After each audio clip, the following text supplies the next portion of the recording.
The humid August air hung heavy over the Texas state capitol as Governor Greg Abbott rolled his wheelchair through the marble corridors, his security detail flanking him on both sides.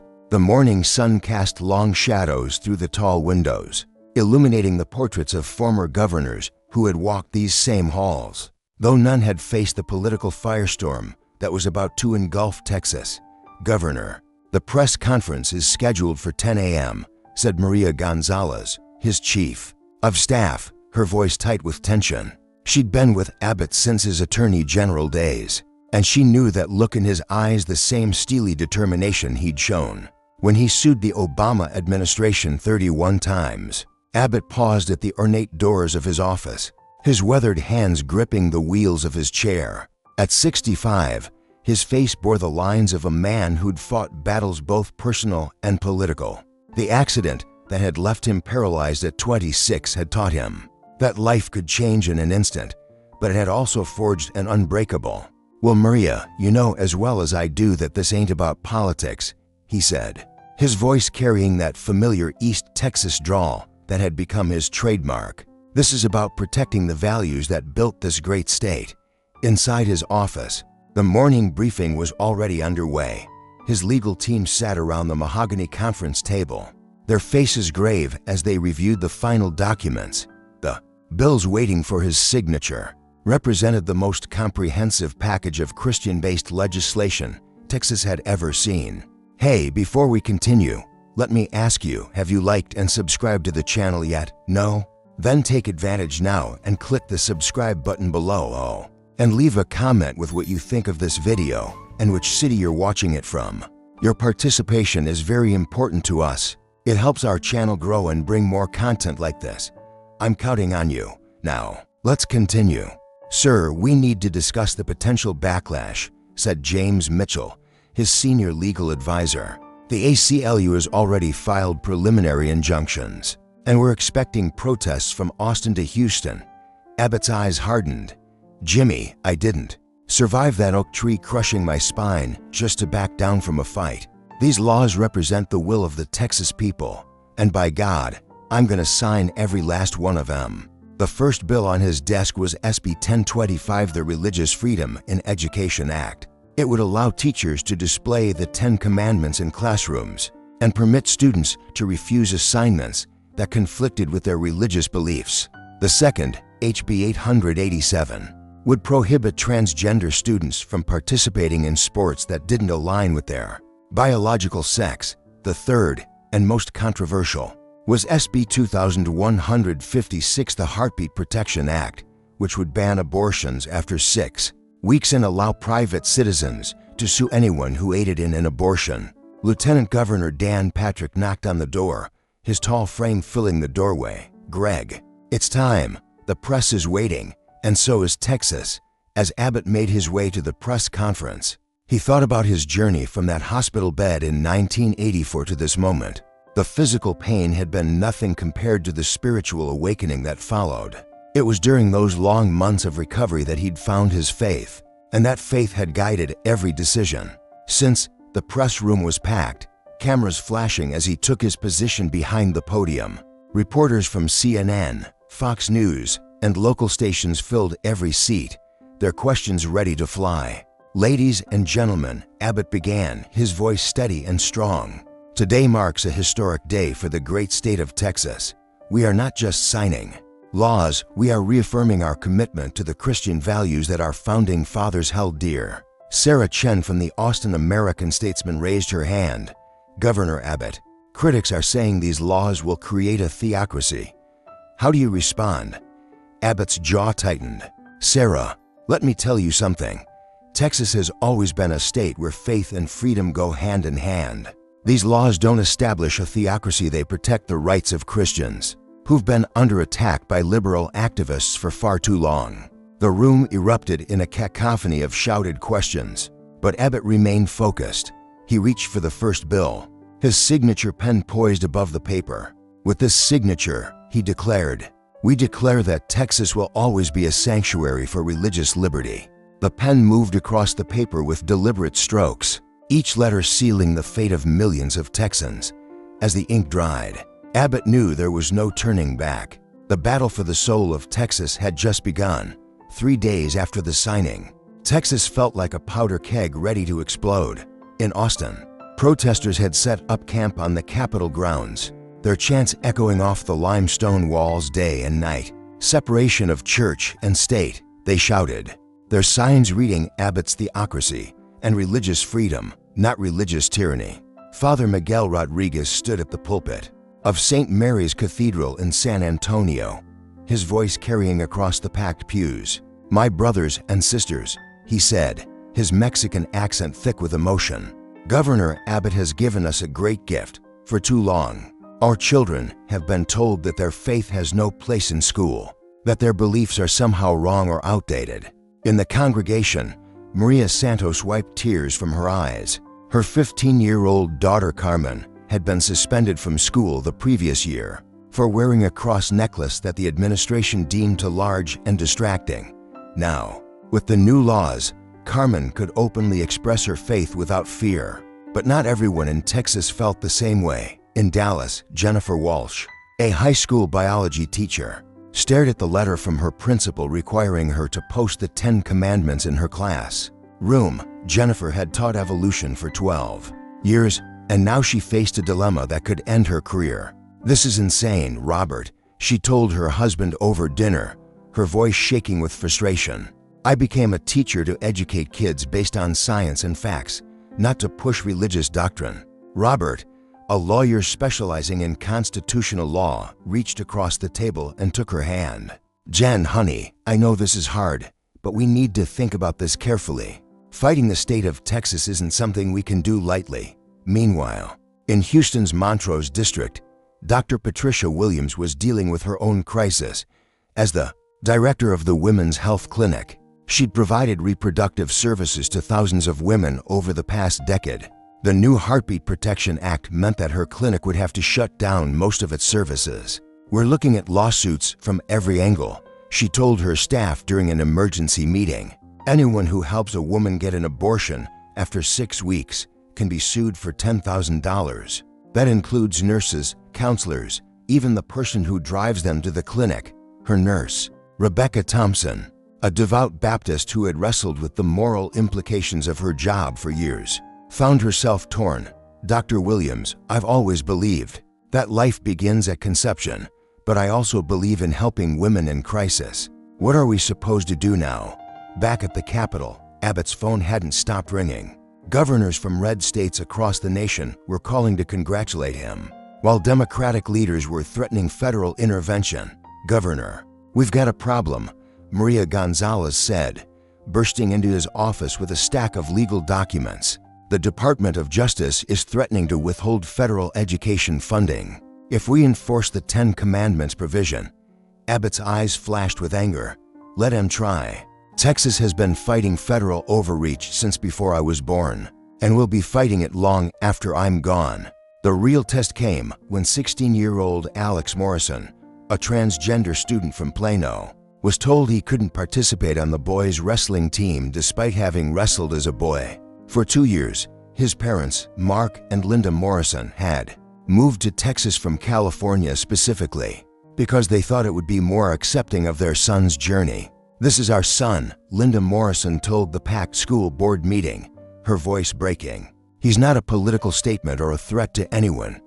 He's just a kid who wants to wrestle." But Patricia Hawkins, a mother of 3 daughters, stood up in opposition. "I moved to Texas because I thought our values still meant something here. Governor Abbott is protecting our girls from having to compete against biological males. That's not discrimination, that's common sense." The school board meeting devolved into chaos, with parents shouting across the room while their children watched in confusion. Police had to be called to restore order. As news of the confrontation spread across social media, Texas found itself at the center of a national debate. Cable news shows featured heated debates between constitutional scholars and religious leaders, while protesters from both sides descended on Austin. Abbott watched the coverage from his office, his wife Cecilia by his side. "Greg, are you sure we're doing the right thing?" she asked, her voice soft with concern. "The whole country is watching us." He turned his wheelchair to face her, his eyes reflecting decades of battles fought and won. "Cecilia, when that tree fell on me all those years ago, I could have given up. I could have decided that life was too hard, that the fight wasn't worth it. But I didn't, and I'm not giving up now." Outside the Capitol, the chants grew louder as more protesters arrived. Texas was fracturing along lines that had existed for generations. But now the stakes felt higher than ever before.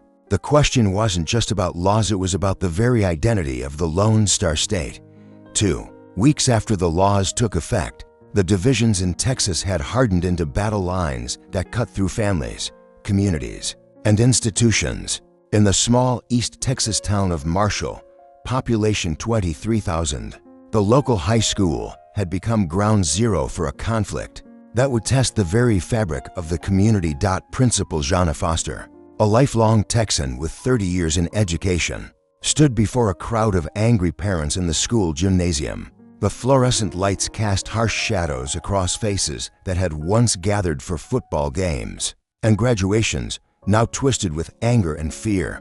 "Folks, let's try to keep this civil," she said, her voice barely audible over the shouting.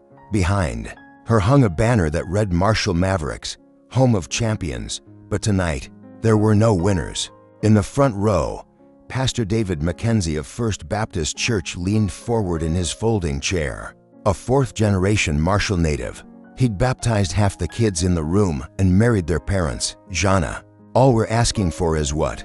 Governor Abbott promised us the right to display God's commandments in our schools. This ain't about forcing religion on anybody. It's about acknowledging the foundation this country was built on." Across the aisle, chemistry teacher Michael Chen, whose family had moved to Marshall from California 5 years earlier, shook his head in frustration. "Pastor McKenzie, with all due respect, my classroom is for teaching science, not theology. When I have Muslim students, Jewish students, Hindu students, what am I supposed to tell them? That their beliefs don't matter?" The crowd erupted in competing chants. One nation under God, from one side, separation of church and state, from the other. In the middle of it all sat 17-year-old Emma Rodriguez, the valedictorian whose college scholarship depended on her performance in AP Biology, a class now in turmoil. "Why can't they just leave us alone to learn?" Emma whispered to her best friend, Ashley Walker, whose father owned the local hardware store and whose family had been pillars of the Methodist Church for generations. Ashley squeezed Emma's hand. "Because grown-ups always mess everything up," she whispered back, but her eyes were troubled.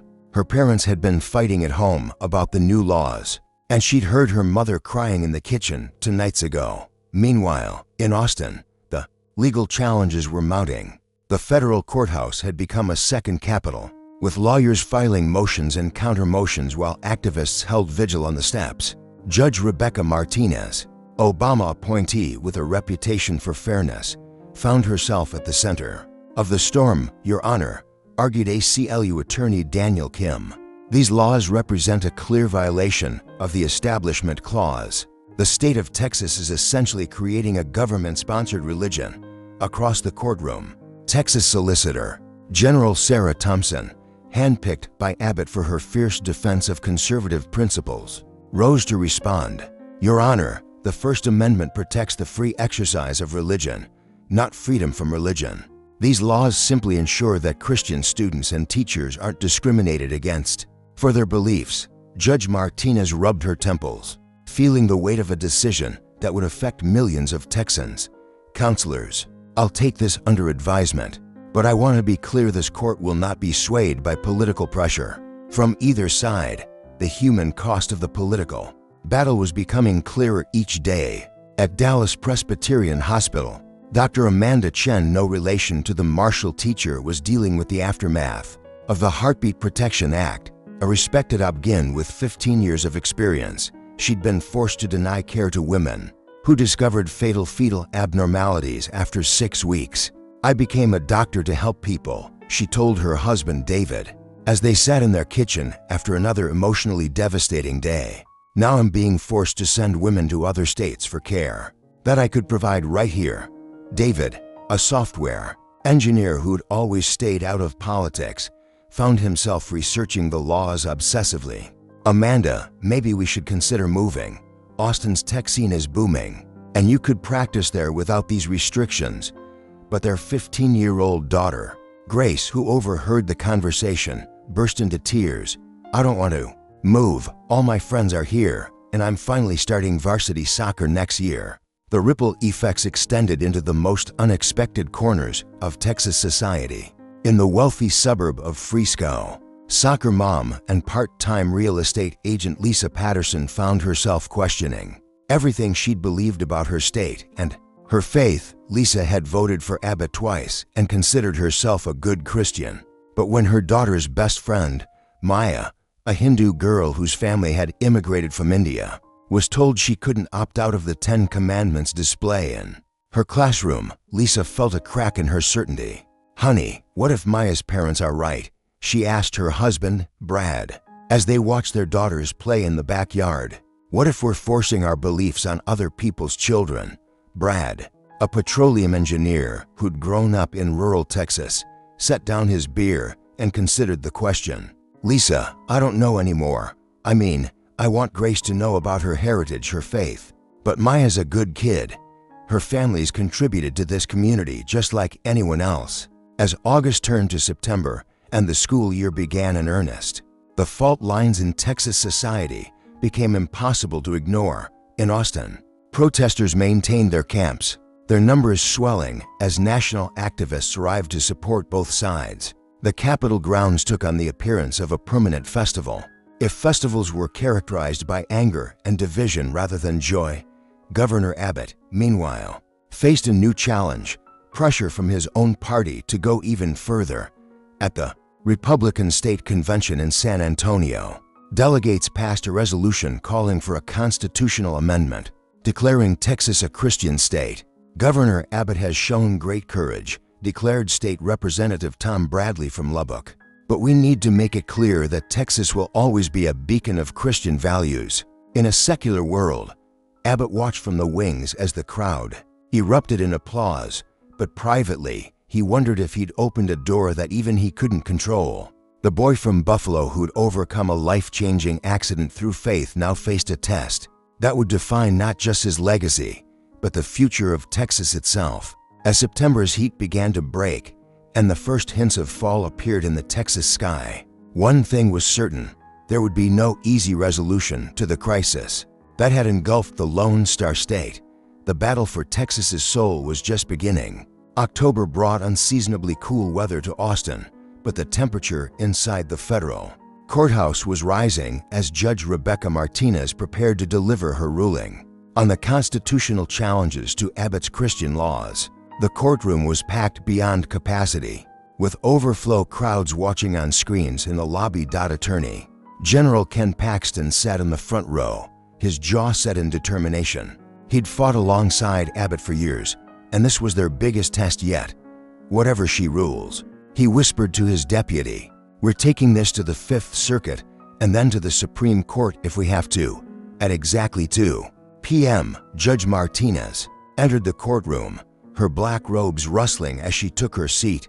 "Be seated," she said, her voice cutting through the tension. "I have reviewed all arguments and briefs in the matter of Rodriguez v. State of Texas, and I am prepared to render my decision."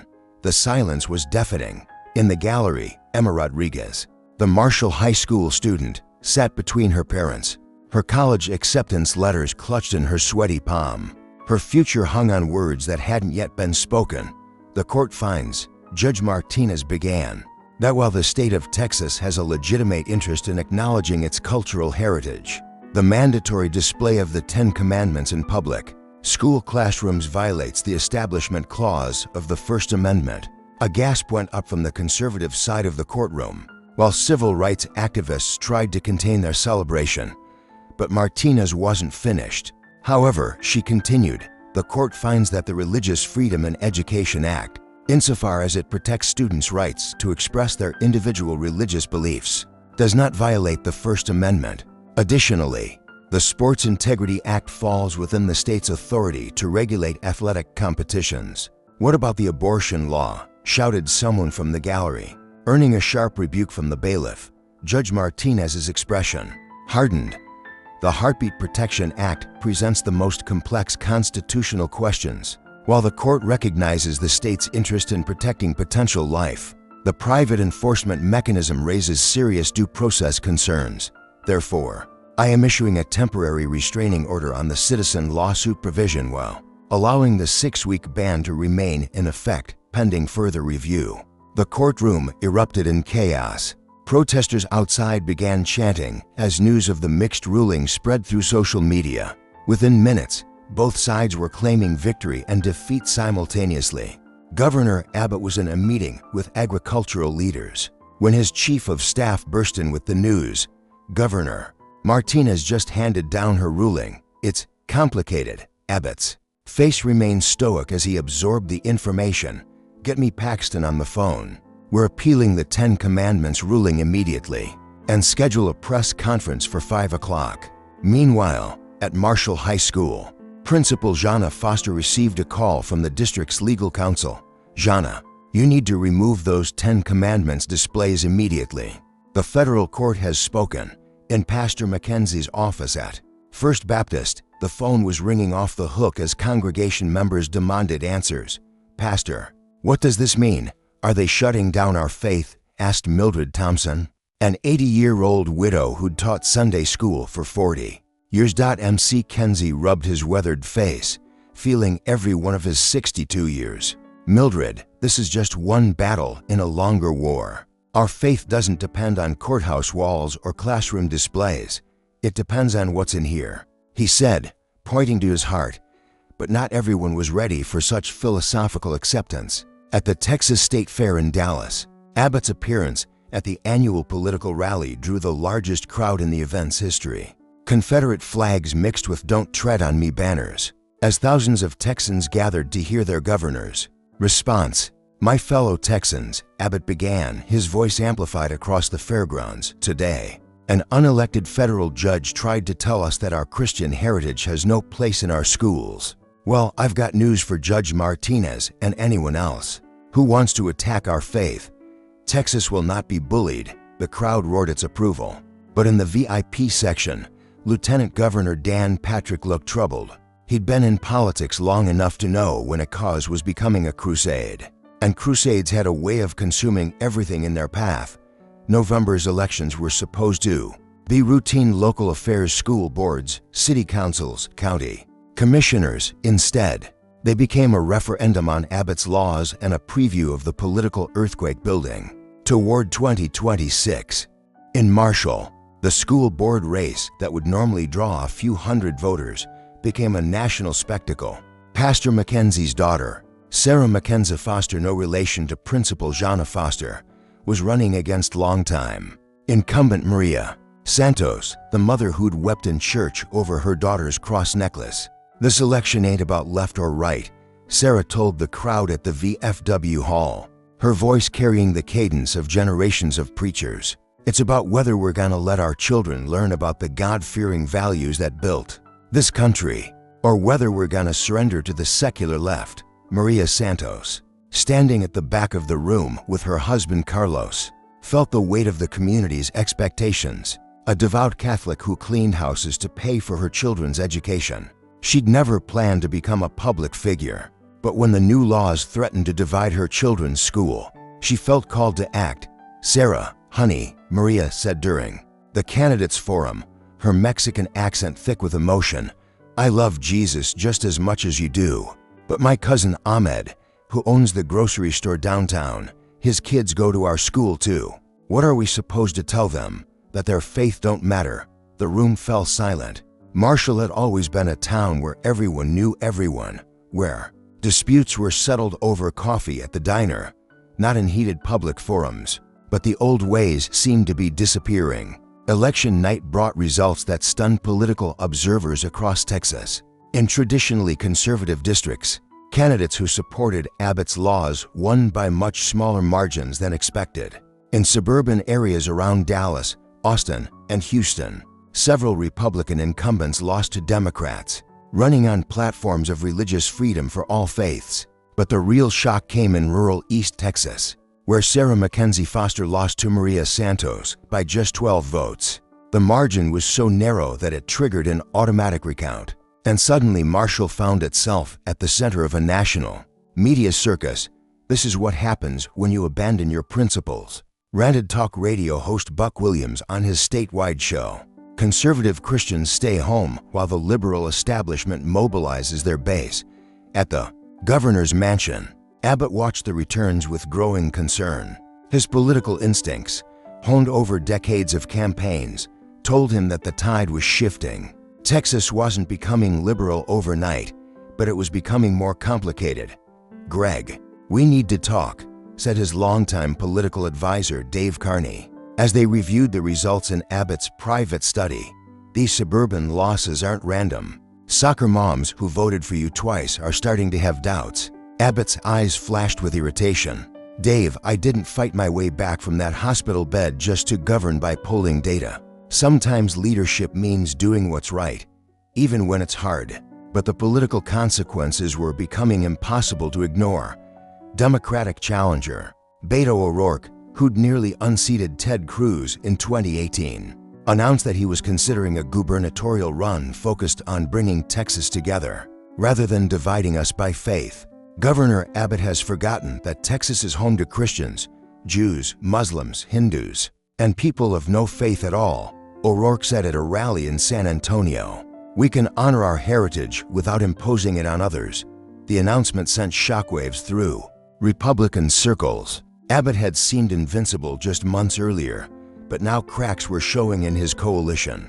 More troubling for Abbott were the defections within his own party. State Representative Jennifer Martinez from El Paso, a moderate Republican who'd supported Abbott in the past, announced she was switching parties. "I became a Republican because I believed in limited government and individual freedom," she said at her press conference.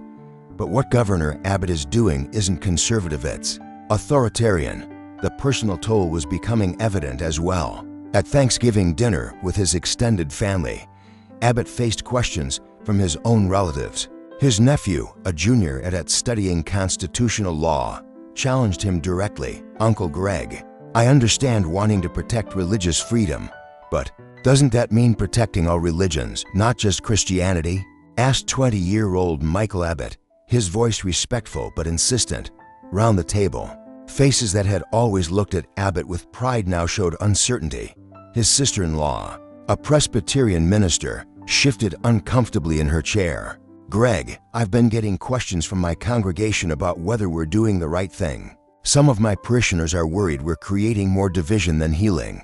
Abbott felt the isolation that comes with power, the loneliness of making decisions that affect millions while sitting at the top of the pyramid. "Y'all elected me to lead, not to follow polls," he said. But his voice lacked its usual conviction. Later that night, alone in his study, Abbott stared at a photograph from his early days as Attorney General, young, confident, ready to take on the world. Now, approaching his 70th year and facing the possibility of electoral defeat for the first time in decades, he wondered if he'd finally chosen a battle he couldn't win. December brought the first real test of Abbott's resolve when the U.S. Department of Education announced it was withholding $2.3 billion in federal funding from Texas schools until the state complied with Judge Martinez's ruling on religious displays. The news hit Texas like a winter storm, sudden, devastating, and impossible to ignore. In rural districts already struggling with teacher shortages and aging facilities, the funding cut meant layoffs, program cancellations, and in some cases, shortened school years. At Marshall Independent School District, Superintendent Robert Hayes called an emergency meeting of the school board. The fluorescent lights in the administration building conference room seemed dimmer as he delivered the devastating news. "Folks, we're looking at a $4.2 million shortfall," Hayes said, his voice hoarse from sleepless nights. "That means we're gonna have to cut 12 teaching positions, eliminate the art and music programs, and cancel all athletic programs except football." Board member Jana Martinez, no relation to the judge, raised her trembling hand. Her grandson played in the school band, and her daughter taught 3rd grade. "Robert, what if we just comply with the federal ruling, remove the displays, and get our funding back?" The room erupted in angry voices. "We didn't elect y'all to surrender to federal blackmail," shouted Jim Henderson, whose hardware store sponsored the football team. "Governor Abbott is fighting for our principles." But longtime board member Dorothy Chen, the chemistry teacher's mother, had reached her breaking point. "Jim, principals don't pay teachers salaries or fix broken air conditioners.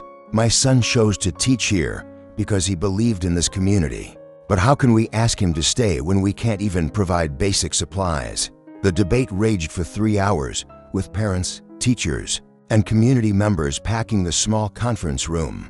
In the end, the board voted for 2-3 to maintain the 10 Commandments displays, regardless of the federal funding loss. Similar scenes played out across Texas as communities faced the stark choice between their convictions and their children's education. In wealthy districts like Plano and the Woodlands, the funding loss was painful but manageable. In poor rural districts, it was potentially catastrophic. Governor Abbott found himself under pressure from all sides. Republican legislators demanded he stand firm, while moderate voices in his own party urged compromise. The business community, traditionally supportive, began expressing concerns about Texas's national image. "Governor, we're starting to see some corporate relocations canceled," warned Texas Economic Development Corporation CEO Susan Wright during a private meeting.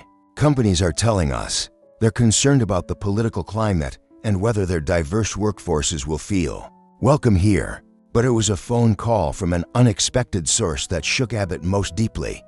Dr. James Mitchell, the neurosurgeon who'd saved his life after the 1984 accident, requested a private meeting. They met in Abbott's private office on a cold December evening. The Capitol dome visible through the windows. Dr. Mitchell, now 85 but still sharp, sat across from the governor he'd helped create. "Greg, I've watched you overcome impossible odds," the doctor said, his voice gentle but firm. "When you were lying in that hospital bed, paralyzed and facing an uncertain future, you showed remarkable faith not just in God, but in the possibility that people could change, grow, and find common ground." Abbott shifted in his wheelchair, uncomfortable with the direction of the conversation. "Dr. Mitchell, I appreciate everything you did for me, but I won't abandon my principles just because the road gets rough." "I'm not asking you to abandon anything," the doctor replied. "I'm asking you to remember that healing, whether it's a broken spine or a broken community, requires patience, wisdom, and sometimes compromise." The Greg Abbott I knew 39 years ago understood that strength sometimes means knowing when to bend so you don't break. The meeting lasted 2 hours, and when Dr. Mitchell left, Abbott sat alone in his office, staring at the portrait of Sam Houston on the wall. Houston had been a complicated man, a slaveholder who opposed secession, a man of the frontier who believed in the Union. Maybe, Abbott thought, leadership in Texas had always required such contradictions. That same evening, across the state, the human cost of the political battle was becoming clearer. In Dallas, Dr. Amanda Chen was packing up her medical practice, having decided to move to Colorado where she could practice without legal threats. "I never thought I'd leave Texas," she told her husband as they wrapped medical equipment in boxes. "For generations of my family have called this state home, but I can't compromise my medical ethics for politics." At Marshall High School, Emma Rodriguez was facing her own crossroads. Despite the chaos surrounding her school, she'd been accepted to Harvard with a full scholarship. But the girl who'd dreamed of returning to Texas as a doctor was now questioning whether there would be a place for her here. "Mama, what if I can't come home?" she asked her mother as they sat in their small kitchen. College brochures spread across the table. What if the Texas I love isn't the Texas that's being created? Her mother, Isabella Rodriguez, had worked double shifts at the regional hospital to pay for Emma's SAT prep courses and application fees. A deeply religious woman who'd supported Abbott in the past, she now found herself torn between her faith and her daughter's future. "Mija, your abuela always told me that home is where your heart is. But sometimes your heart has to grow big enough to hold difficult truths. Maybe the question isn't whether Texas will change, but whether you can help change it."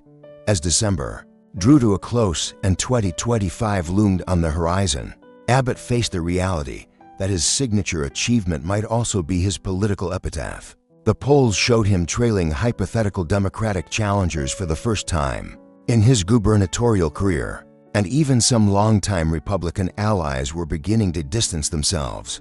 But Greg Abbott hadn't survived a life-changing accident and built a political dynasty by backing down from fights.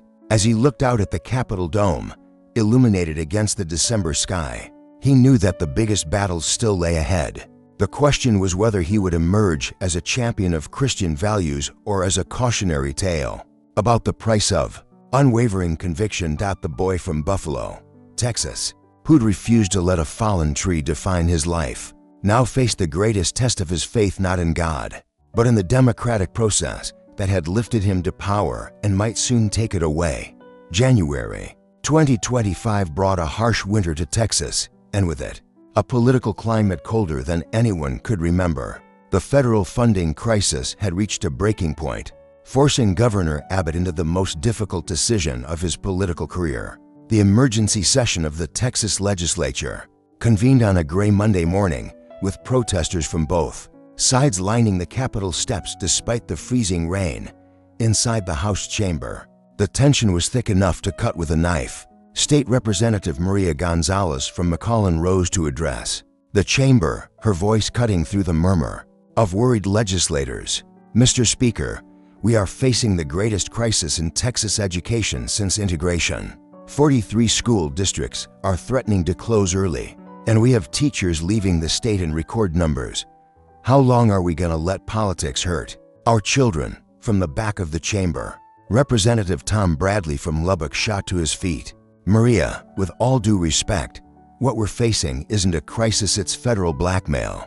President Biden and his administration are holding Texas hostage because we dared to stand up for our Christian values." The debate that followed was unlike anything the Texas legislature had seen in decades. Democrats and moderate Republicans found themselves in the unusual position of forming an alliance, while conservative Republicans remained fiercely loyal to Abbott. In the gallery, Emma Rodriguez sat with her parents, now home from Harvard for winter break. The girl who'd once been a symbol of the divided community had become a powerful voice for compromise. Her op-ed in the Austin American-Statesman, titled "A Texas Student's Plea for Sanity," had gone viral and drawn national attention. "I love my state and I love my faith," she'd written, "but I refuse to believe that God wants us to choose between religious freedom and educational opportunity. Texas has always been big enough for different beliefs. That's what made us great." Governor Abbott entered the chamber to deliver his State of the State address at precisely 11 a.m. The applause was noticeably less enthusiastic than in previous years, and several Democratic legislators remained seated throughout his entrance. "My fellow Texans," Abbott began, his voice steady despite the circumstances, "we gather here today not as Republicans or Democrats, but as guardians of the Texas spirit. For over a year, we have faced unprecedented attacks on our values, our sovereignty, and our way of life." He paused, scanning the faces before him, some supportive, others skeptical, many simply tired of the conflict that had torn their state apart. "But leadership isn't just about fighting battles," he continued, his tone softening slightly. "It's about knowing when to stand firm and when to find a path forward that honors both our principles and our responsibilities." The chamber fell silent. This wasn't the defiant Greg Abbott they'd expected. "Therefore, I am announcing today the Texas Religious Heritage Act, a comprehensive compromise that will restore federal funding to our schools while protecting the religious liberty of all Texans, regardless of their faith." The details that followed represented the most significant political pivot of Abbott's career. The 10 Commandments displays would be replaced with broader historical documents exhibits that included the Mayflower Compact, excerpts from Martin Luther King Jr.'s speeches, and founding documents from various world religions. The sports participation law would be modified to allow individual districts to make their own decisions. Most significantly, the private enforcement mechanism of the abortion law would be repealed, though the 6-week ban would remain. The reaction was immediate and explosive. Conservative activists in the gallery began shouting "traitor," while liberal protesters chanted "not enough." The speaker had to call for order 3 times before Abbott could continue. Lieutenant Governor Dan Patrick, who had been notably absent from Abbott's inner circle in recent weeks, sat stone-faced throughout the address. As Abbott's longtime ally and potential successor, Patrick knew that this moment would define both of their political futures. After the speech, Abbott retreated to his office where his wife Cecilia was waiting with Dr. Mitchell, who had become an unofficial advisor during the crisis. "Greg, you did the right thing," Cecilia said, but her husband's expression remained troubled. "Did I?" Abbott asked, staring out at the protesters below. "Half my supporters think I've betrayed everything I stand for, and the other half think I haven't gone far enough." Dr. Mitchell, his weathered hands folded in his lap, spoke quietly. "Greg, do you remember what you told me in the hospital after your accident? You said you'd rather fail trying to walk again than succeed at giving up. Sometimes compromise isn't giving up, sometimes it's finding a different way to walk." The political firestorm that followed Abbott's compromise proposal made the previous year's conflicts look like a church picnic. Within hours of his speech, 3 major conservative donors announced they were withdrawing support, and talk radio hosts across Texas were calling for his impeachment. "Greg Abbott has shown his true colors," declared Buck Williams on his statewide radio show. "He's nothing but a Reno in a wheelchair, willing to sell out Christian Texas for 30 pieces of federal silver." But the harshest criticism came from within his own political family. Lieutenant Governor Dan Patrick scheduled his own press conference for the next day, and speculation ran wild about what he would say. At First Baptist Church in Marshall, Pastor McKenzie faced his own crisis of faith, not in God, but in the political movement he'd helped build. His daughter Sarah, who'd lost the school board race by 12 votes, was among the most vocal critics of Abbott's compromise. "Daddy, you always taught me that principles matter more than politics," she said as they sat in his study, surrounded by theological books and family photos. "How can you support a man who's abandoning everything we fought for?" McKenzie looked at his daughter, passionate, committed, uncompromising, and saw himself 30 years earlier. "Sarah, honey, sometimes the hardest part of faith is knowing the difference between what God wants and what we want God to want." The recount in the Marshall School Board race had become a symbol of the larger battle, tearing Texas apart, with lawyers from both sides scrutinizing every ballot. The small East Texas town found itself under a microscope that revealed uncomfortable truths about democracy, faith, and community. Maria Santos, the cleaning lady who'd never expected to become a political figure, found herself at the center of a national controversy when 3 ballots were discovered that had been improperly excluded from the original count. All 3 votes were for her. "I never wanted this," she told her husband Carlos as they sat in their small kitchen, surrounded by legal documents and media requests. "I just wanted my children to go to school without feeling like their friends were their enemies." The legal challenge to the recount came from an unexpected source, Sarah McKenzie Foster's own campaign, backed by a well-funded conservative legal organization from Dallas. The implications were clear if they could overturn a local election with legal technicalities. What other democratic norms were at risk? Judge Patricia Williams, no relation to the Houston doctor, found herself presiding over a case that had attracted national attention. A lifelong Marshall resident and graduate of the local high school, she understood the stakes better than the out-of-town lawyers filling her courtroom.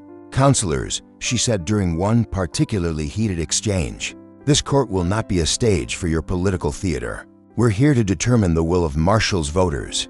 Nothing more and nothing less." The ruling, when it came, was narrow but definitive. Maria Santos had won by 15 votes, not 12, and would serve as the newest member of the Marshall School Board.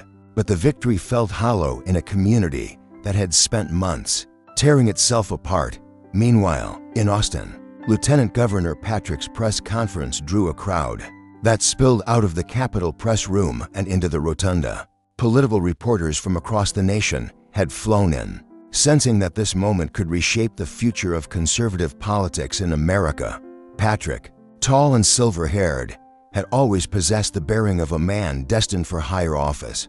As he approached the podium, the silence was deafening.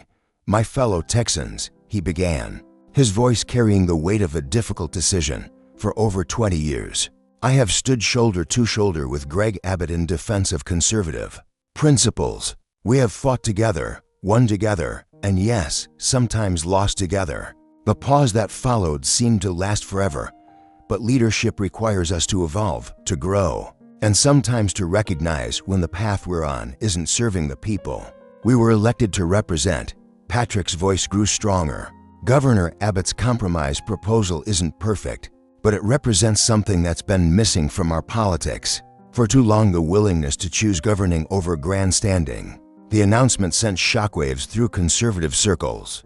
If Patrick, the darling of the religious right, was supporting Abbott's compromise, the entire landscape of Texas politics was shifting. The immediate response was swift and brutal. Within hours, Patrick's social media accounts were flooded with accusations of betrayal. The Texas Republican Party censured both Abbott and Patrick, setting up a primary challenge that would test whether the old guard could survive the populist wave they'd helped create. But perhaps the most significant response came from an unexpected source: Emma Rodriguez, the Marshall High School student who'd watched her community tear itself apart over politics and faith. Standing before the Marshall School Board at its first meeting with Maria Santos as a member, Emma delivered a speech that would be viewed millions of times on social media and mark her as a rising voice in Texas politics. Y'all have spent the last year fighting about God and government, about faith and freedom, she said, her young voice carrying the weight of wisdom beyond her years. But you forgot the most important thing: we're all neighbors. We're all Texans. And if we can't figure out how to live together here in Marshall, how can we expect the rest of the world to figure it out?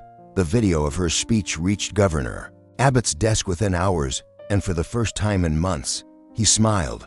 Maybe, he thought, the future of Texas wasn't as bleak as it seemed.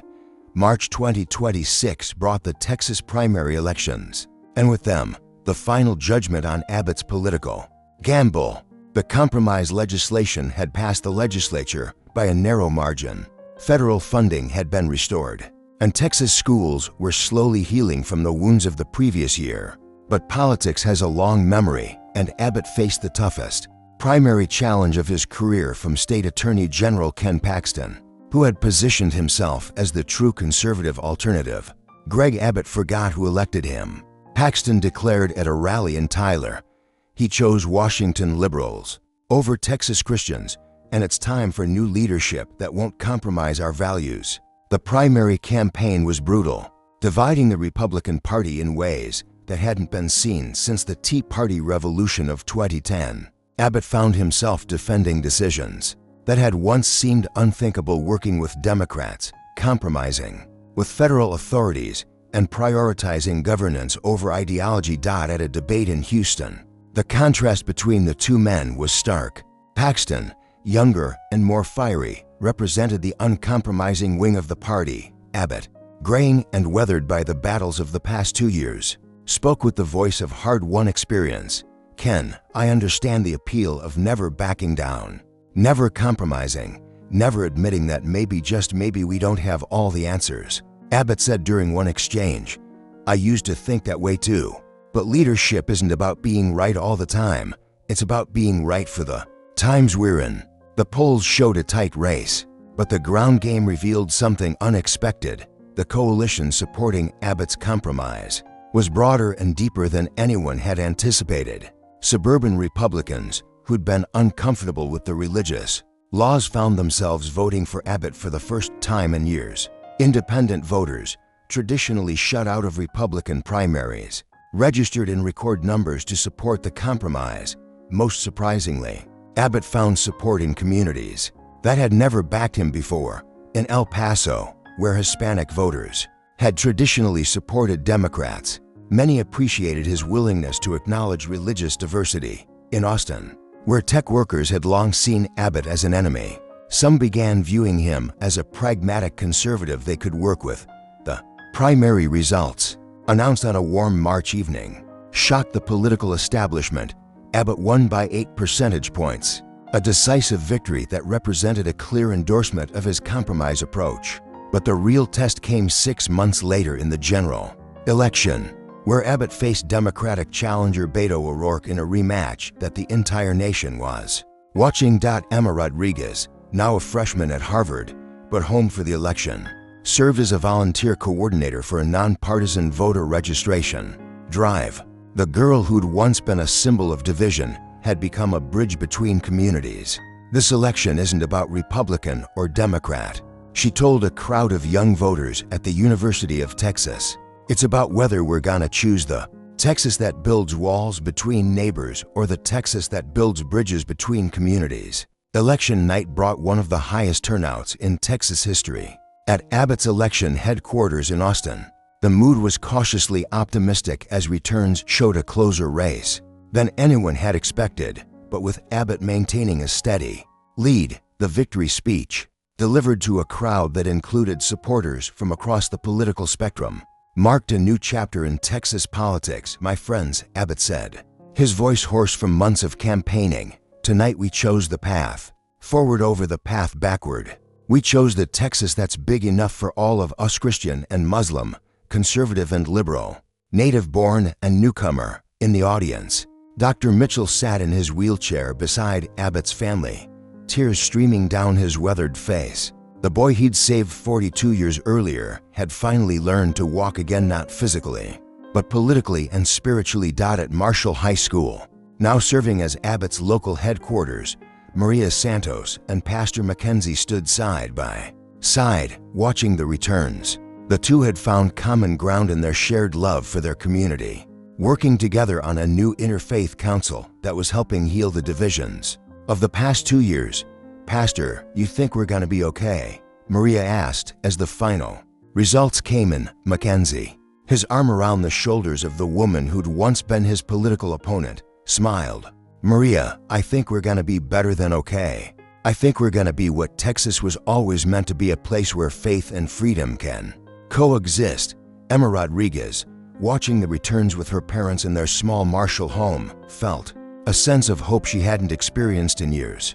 The girl who'd once worried about leaving Texas had decided to transfer to UT Law School, determined to help build the more inclusive state that Abbott's compromise had made possible. As the clock struck midnight and Abbott's victory became official, Texas found itself at a crossroads that led not backward to the battles of the past, but forward to a future where the state's legendary independence could coexist with its growing diversity. Governor Greg Abbott, the boy from Buffalo who'd refused to let a fallen tree define his life, had learned the hardest lesson in politics. Sometimes the greatest victory comes not from defeating your opponents, but from proving that enemies can become neighbors and neighbors can become friends. The most controversial Christian laws in Texas history had nearly torn the state apart, but in the end, they had forced Texans to confront fundamental questions about faith, freedom, and the meaning of home. The answers they found weren't perfect, but they were authentically Texan, pragmatic, independent, and big enough to hold contradictions that might seem impossible anywhere else. As dawn broke over the Lone Star State on the morning after the election, Texas began a new chapter in its long and complicated story, one written not by politicians or pundits, but by ordinary people who'd chosen to believe that their shared humanity was stronger than their political differences.